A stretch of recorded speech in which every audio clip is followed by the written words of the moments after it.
Yang menyenangkan lainnya dari pekerjaan ini, saya itu punya banyak teman, banyak komunitas itu yang lintas itu. Saya orang Islam punya teman di luar Islam banyak. Terus saya kenal banyak teman dari Jawa Tengah, dari berbagai macam, bahkan dari beberapa lapisan masyarakat, dari orang-orang yang beragama sampai dari orang-orang yang kurang mengerti agama. Kita semua bisa berkumpul bersama.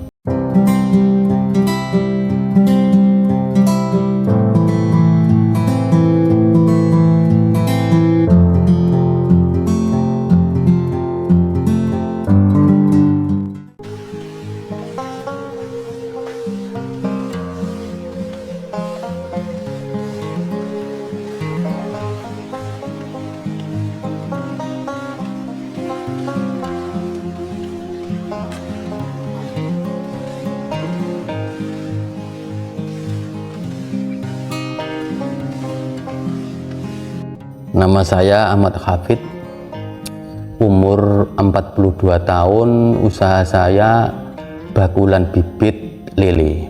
Untuk alamat Desa Adanadan, Ngurah, Kediri. Dulu pernah saya usaha ya, pernah bakulan kacang, pernah bakulan jamur ya, produksi jamur, tapi nggak lama. Terus ada beberapa teman itu yang mengajari bakulan bibit lele. Lah yang saya menarik itu teman-teman itu mengajari mulai dari awal, mulai dari pencarian benih sampai cara pemasaran, memilih benih itu diajari semuanya sampai beberapa tahun, nggak berapa bulan, sampai bisa. Setelah bisa itu disuruh kerja sendiri, mandiri. Itu yang kenapa saya memilih bibit lele, yaitu yang pertama ada yang mengajari untuk bagaimana pasarnya itu. Sebenarnya saya nggak tahu ya, bagus atau enggak, kurang begitu paham. Yang penting saya ikut alur saja, ada pekerjaan, ada yang membimbing, dan itu ada hasil, saya tekuni gitu aja. Saya pertama terjun ke bibit lele itu tahun 2010. Setelah anak saya lahir itu tahun 2010, saya mulai belajar bibit lele. Ada yang membimbing dan mengajari saya. Dan untuk modal sebenarnya nggak terlalu besar, cuma kita butuh tenaga, armada, itu kendaraan, terus ada modal sedikit untuk beli kebutuhan bibit. Kan pesanan bibit umpama berapa ribu atau berapa ekor, ya modalnya disesuaikan pesanan itu aja. Sebenarnya mudah, ada niat, terus ada tenaga, ada armada, sudah cukup sebenarnya. Dari berapa tahun saya menekuni bibit lele ini, ada ya mengalami banyak kemudahan, banyak kesulitan juga banyak kemudahan Pak ya. Tapi mulai 2016 atau 2017 itu banyak sekali kemudahan, mulai terbuka gitu. Kita sudah memiliki armada, armada 2 untuk ambil dan kirim. Yang satu untuk ambil, yang satu untuk kirim. Kadang-kadang ya dua-duanya untuk kirim. Untuk sekarang per minggu, omset per minggu atau kebutuhan yang harus saya siapkan untuk juragan-juragan itu 600 sampai 800 ribu ekor untuk juragan-juragan. Kalau pekerja saya untuk ambil bibit sama kirimnya itu ada 3. Saya rasa cukup, kadang 4, kadang 3. sopir 2. Kalau sopir 1 nggak mencukupi, masalahnya kirimnya terlalu jauh. Kalau tiap hari nggak kuat. Kami mengirim bibit yang paling rutin ke Boyolali itu hampir 4 kali atau 5 kali per minggu. Kediri kadang 1, kadang 2 kali. Nganjuk seminggu 1 kali. Itu yang paling rutin. Tapi terkadang-kadang teman-teman bakul banyak yang minta bantuan kami untuk mengirim, kadang ke Pare, kadang ke Madiun, kadang ke Malang.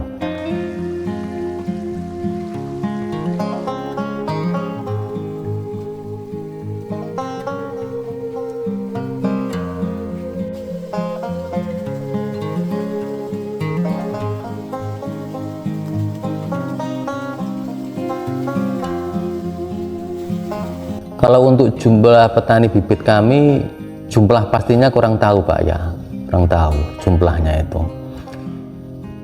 Ada berapa, pernah kami menulis untuk kami bagikan induk atau menulis untuk kami undang dalam pertemuan itu sekitar 150 sampai 180 nama.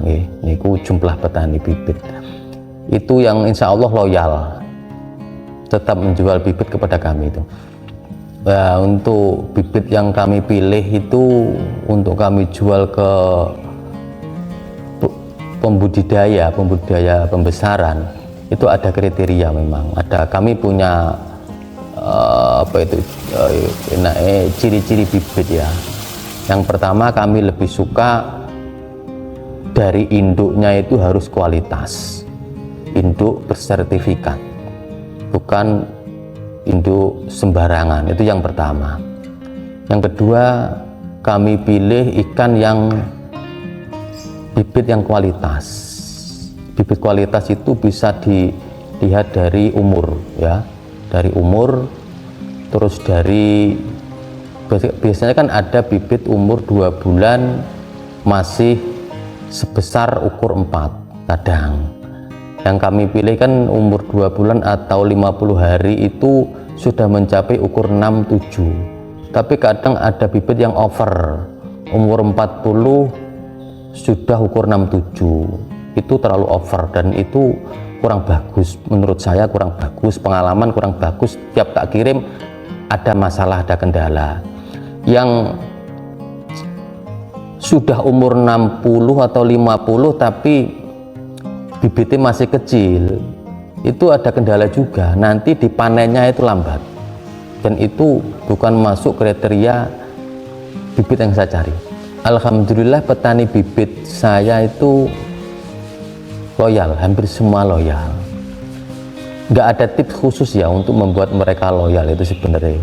Cuma saya itu memahami keinginan mereka saja, berusaha memahami keinginan bibit mereka itu mereka jual, ingin mereka jual itu umur berapa, terus keuangannya itu minta yang bagaimana, terus mereka itu kadang ada keinginan bibit itu diambil semuanya atau ukur berapa aja. Itu saya ingin memahami seperti itu, dan saya ambil sesuai keinginan bibit saya. Membawa petani bibitku jikuan hari Rabu, nggih kula jikuk hari Rabu. Keuangan saya secepatnya, kadang langsung, kadang besok, maksimal 3 hari maksimal. Itu trik saya, dan alhamdulillah saya menggunakan cara seperti itu. Banyak petani bibit itu loyal, nggak pindah. Harga bibit lele ada beberapa faktor. Saya tidak bisa memastikan ya faktor apa itu hukum pasar, tapi tebaan-tebaan saya itu ya, faktor terbesar bibit niku harganya turun naik terlalu tinggi niku kebutuhan bibit teng budidaya pembesaran. Kan budidaya pembesaran lele itu kan ada masa-masanya, ada masa lancar, ada masa mandek. Ketika mandek dan konsumsi itu tidak terjual, otomatis tidak ada lahan kosong atau kolam kosong untuk diisi bibit. Padahal bibit setiap hari itu kan naik, ukurannya naik, dan kalau sudah ukur 6 atau 5 atau 7 itu harus keluar. Kalau terlalu besar mungkin biaya pakan terlalu mahal. Dan kalau serapan bibit teng kolam konsumsi niku tidak ada tempat, otomatis harga bibit turun dengan sendirinya. Itu faktor yang pertama. Dan kalau kita telusuri dari bagaimana pembesaran konsumsi kok bisa mandek, saya pernah tanya-tanya, itu ada beberapa faktor ya. Yang pertama itu biasanya faktor musim masuk sekolah, itu harga konsumsi, tapi itu bukan kepastian ya Pak, tapi yang paling sering itu masuk sekolah itu konsumsi medun harganya. Terus ayam medun, ayam niku harganya murah banget, otomatis lele niku arep dimurahne nggih mboten kena nggih, di tetepne hargane kalah sama ayam, otomatis nggak laku, beberapa waktu nggak laku. Itu pengaruh konsumsi mandek, akhirnya bibit nggih mandek.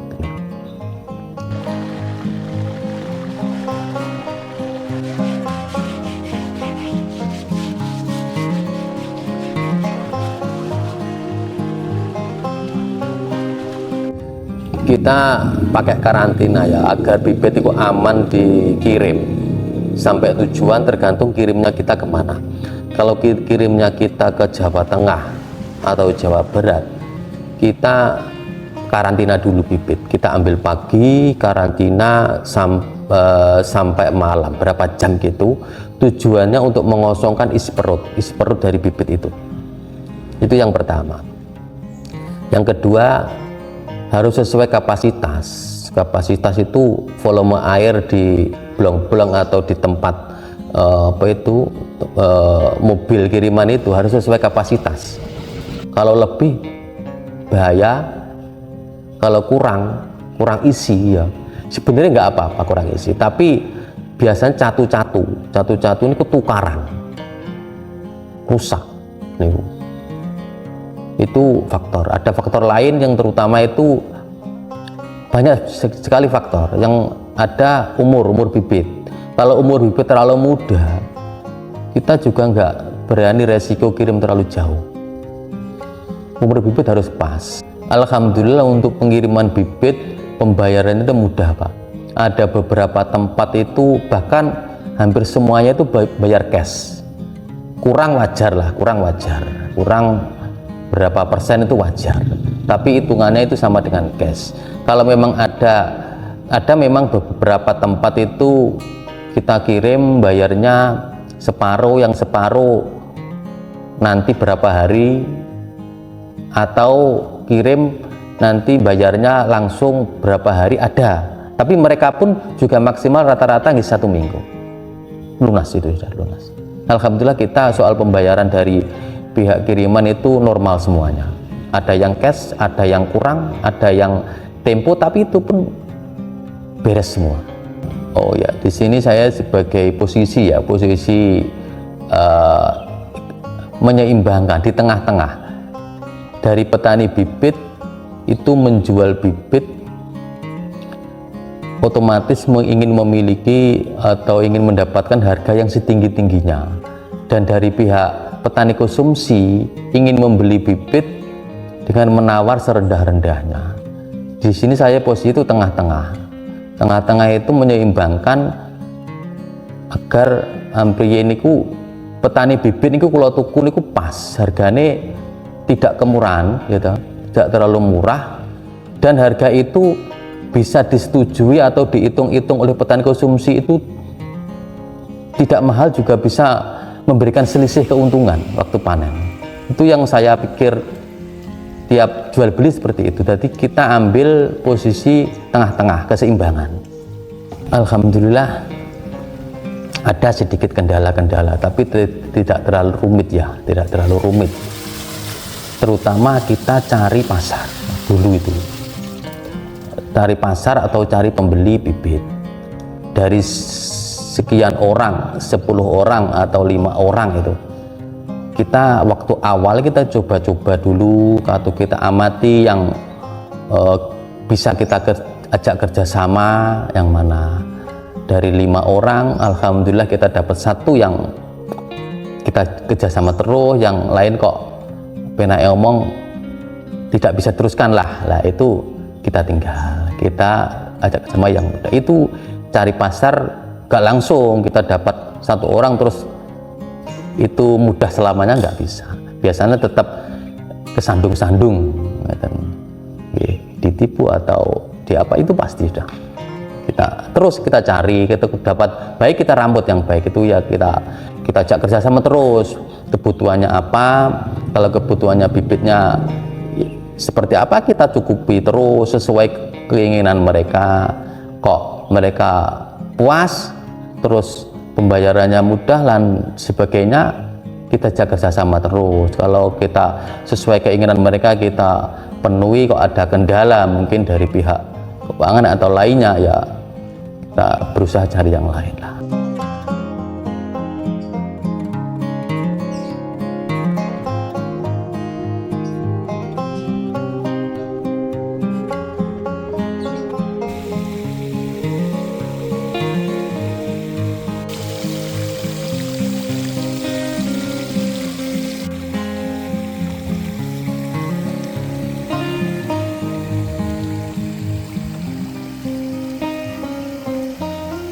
Kalau pengalaman menyedihkan sih saya kira itu nggak ada ya. Ya alhamdulillah kita diberi pekerjaan, kita diberi penghasilan, kita diberi kegiatan yang halal, itu yang menyenangkan ya. Yang menyenangkan lainnya dari pekerjaan ini, saya itu punya banyak teman, banyak komunitas itu yang lintas itu, saya orang Islam punya teman di luar Islam banyak. Terus saya kenal banyak teman dari Jawa Tengah, dari berbagai macam, bahkan dari beberapa lapisan masyarakat, dari orang-orang yang beragama sampai dari orang-orang yang kurang mengerti agama. Kita semua bisa berkumpul bersama.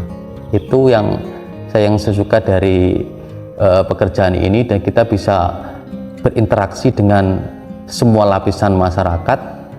Terus kita bisa mengenal bagaimana kegiatan mereka di pasaran, di pembibitan, kita semua mengenal. Alhamdulillah, itu yang paling menarik. Terus harapan Pak untuk usaha jenengan ke depannya itu seperti apa? Ya alhamdulillah usaha ini saya bisa saya nikmati dengan baik. Kalau harapan ke depannya, semoga ini bisa terus berlanjut, dan yang saya kirimi dan saya yang bisa ambil bibitnya, semoga terus percaya kepada kami. Itu yang harapan, terus percaya kepada kami, dan kita minta ada kritik atau dari saran dari semua pihak ya, dari semua pihak. Kalau ambil bibit harus seperti ini, kalau kirim bibit harus seperti ini. Kita sebenarnya minta saran semuanya itu agar ini bisa berlanjut terus, karena kebutuhan bibit niku sangat dibutuhkan untuk peternak-peternak konsumsi. Untuk kebutuhan rutinitas saya kiriman kan sekitar 600, kadang itu 700, 800, tapi terkadang sampai 1 juta ya pernah ya, tak pernah. Itu tergantung konsumsinya, itu panennya lancar atau enggak. Dan itu alhamdulillah kalau 600, 700 niku dari semua petani-petani bibit loyal yang menjual bibit kepada saya itu terpenuhi. Kadang-kadang kalau kurang, saya itu dibantu teman-teman bakul, baik dari Pare atau dari Johor gitu. Tapi kadang juga pernah kita mengambil bibit dari Malang, daerah Maguan, daerah Panjen, Malang. Itu di luar wilayah sini. Yang satu itu kalau mengambil dari daerah Pare, daerah Kandangan, saya belum pernah. Karena di sini itu kantong bibit ya, di daerah sini itu kantong bibit. Dari untuk kebutuhan saya sebenarnya wilayah Ngurah sama sekitar ini pun cukup. Dari wilayah Pare dan sekitarnya niku bakul-bakul cukup. Di sini adalah kantong bibit. Pare ini kantong bibit terbesar. Itu alhamdulillah kita klop ya, kita klop. Alhamdulillah petani klop, petani bibit niku tahu bahwa bibit yang kualitas itu adalah bibit yang ukuran atas. Alhamdulillah kita klop, dan mereka juga ingin produksinya itu kan bagus, produknya bagus. Mereka pun menggunakan semuanya serba kualitas. Dari induk mereka juga beli yang kualitas, bibit pun mereka usahakan kualitas dari awal, dari mulai perawatan dan semuanya itu alhamdulillah petani-petani bibit saya itu loyalitas atau klop sama saya, karena mereka juga dapat bimbingan, kalau nggak salah dari perikanan kan sering dibantu induk, dibantu semuanya itu kan dari kelompok-kelompok Bolorejo atau kelompok-kelompok dari daerah-daerah lain. Alhamdulillah kita klop, mereka semua tahu bibit yang saya harapkan seperti apa. Oh itu ya, kita yang berusaha atau jadi bakul bibit harus tahu, kita punya kriteria itu, kita juga harus paham ya, paham dari bibit itu, ini bibit bisa dikirim atau enggak, ini bibit ini kualitas A atau kualitas C atau B untuk kesehatannya ya, kesehatannya kita semua mengetahui, kita sudah mengetahui ciri-cirinya. Dan kita jarang sekali ya, atau langka sekali kita kecolongan ambil bibit yang kesehatannya kualitas C, karena tim kerja saya itu, pekerja-pekerja saya itu semuanya sudah paham, saya paham. Tapi kadang-kadang ya kita pernah, tapi cuma dari berapa puluh pengambilan ya, dari sekitar 50 pengambilan atau 40 kita pernah 1-2 kali. Kita kalau kecolongan seperti itu kita tidak jadi kirim, kita berusaha tidak jadi kirim, kita perbaiki dulu di rumah. Untuk teman-teman adik-adik atau semuanya yang ingin usaha bakulan bibit seperti saya, ada beberapa cara yang kalau dari lingkungan Kediri terutama Pare lebih mudah, karena di sini adalah kantong bibit. Ada beberapa cara. Yang pertama, kita cari dulu pasar atau pembudidaya konsumsi. Kita cari informasi, kita temui mereka, kebutuhan mereka itu yang dicari itu bibit seperti apa, terus kualitasnya seperti apa, jenis bibitnya seperti apa, baru kita cari di bibit, kita tawarkan mereka. Itu yang pertama. Yang kedua, kita cari bibit di peternak, ada itu kur apa, bibitnya itu jenis apa, baru kita tawarkan ke peternak konsumsi. Tapi setahu saya, sepengalaman saya, cara yang pertama tadi lebih mudah dan lebih aman. Itu yang poin pertama. Poin kedua, yang ingin memulai hidup, mulai usaha bibit lele, poin kedua adalah jangan terlalu banyak menampung bibit di rumah melebihi kapasitas kiriman. Itu sangat berbahaya bagi keduanya. Bagi yang dikirimi itu banyak kendala, banyak sakit atau lainnya di pembesaran. Untuk bakul bibit menampung bibit lebih kapasitas dari kiriman, itu kemungkinan kerugian itu hampir 70%. Pengalaman saya, belum ada satupun penampung bibit yang berhasil atau bertahan dari 3 tahun. Rata-rata kalah sebab nampung bibit. Niku pengalaman. Terus poin yang ketiga, kalau bagi pemula, carilah bibit yang atas itu kan satu tetesan, ada ukur 2, 3, 4, 5, 6, 7. Cari 5, 6, 7 yang dikirim. Itu Kalau nanti yang 2, 3, 4 sudah jadi 67, 567, itu kualitasnya tetap kalah sama yang pertama tadi. Di pertama, di konsumsi ya, dikonsumsi. Itu poin ketiga. Poin keempat, bagi pemula yang ingin jadi bakul bibit, kalau kirim bibit jangan dicampur dengan bibit lain tempat. Seumpama satu pesanan 20.000 per kolam, per kotak. Okay. Cari bibit 10.000 di tempat sini, terus ditambah 10.000 di tempat ini, dicampur. Itu hasilnya kurang bagus. Nanti kalah di konsumen. Cari yang satu umur. Jadi 20.000 gitu saja. Cari. Itu hasilnya maksimal. Dan saya melakukan cara-cara seperti itu, alhamdulillah niku panen konsumsi dari konsumen niku selalu puas. Cara-cara seperti itu lebih aman. Saya Ahmad Hafid, terima kasih sudah menonton channel Bicara Ikan. Inilah inspirasi usaha perikanan versi saya. Akhirul kalam, assalamualaikum warahmatullahi wabarakatuh.